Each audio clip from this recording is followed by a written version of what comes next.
is dead. Yay. Tier 9, baby.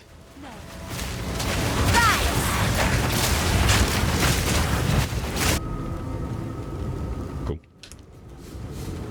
Alright, so that's me getting through a tier 8 map, right? There wasn't really anything that needed to be done in terms of the change. So for this, what do we care about? We care about our scepter, 100%. Our minion damage is the only thing that really matters here. And our cycle is basically gas arrow, gas arrow, gas arrow, gas arrow, gas arrow, gas arrow, gas arrow, gas arrow, gas arrow. Eventually that needs to be ignited. The Infernal Hellhound will do that, so that's an ascendancy. This guy will do damage too to try and get it ignite, but with all else fails, I have Fireball with Summon Raging Spirits that I'll just like barf out some fireballs, and then hopefully that will also ignite it. As you saw, right, when the minions are down, you don't do any damage because that's the build. The build is the minions do the damage, not you.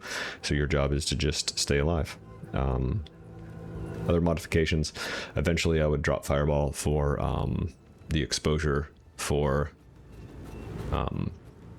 Frost Bomb, but what I ended up doing instead is this little gem drop for me, where so basically critical hits will do elemental resistances, and so there is a node in the tree that I got for the talisman, where all bonuses from my amulet apply to my minions, and so basically when they crit with their gas arrow, it will do fire damage with no resistances, which is where you saw like when it exploded and we had a crit, it would do just catastrophic amounts of damage.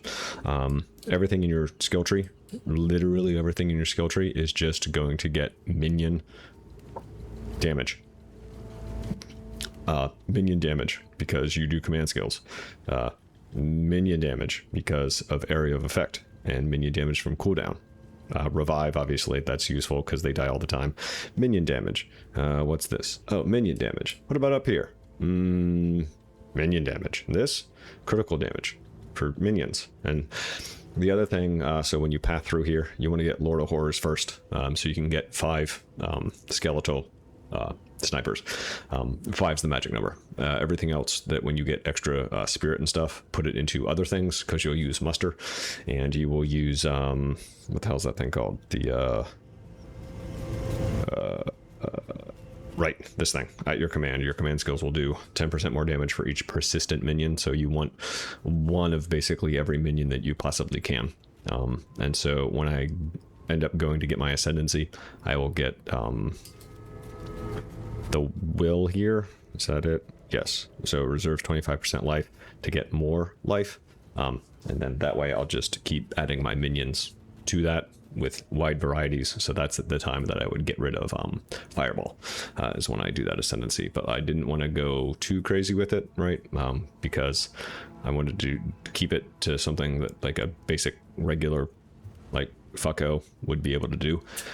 So yeah, for this build, right, you want to get your 5 skeletal archers, right? You want to reduce your cooldowns as you know within your passive tree, and then you want to keep your minions one of each kind as much as possible, and gas arrow, gas arrow, gas arrow, and let your minions ignite or fire a fireball to ignite it.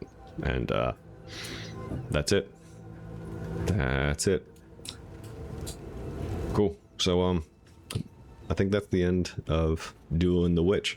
If you want to see a different build or another build, just let me know. Of like I said, not min-maxed, but you can definitely play the game for pretty much as long as you would want with this build without too much of a problem, right? Minions, spirit in the beginning, at the end, get 5 archers, make sure you have enough cooldown for it, and then just get your minion damage to do what it needs to do.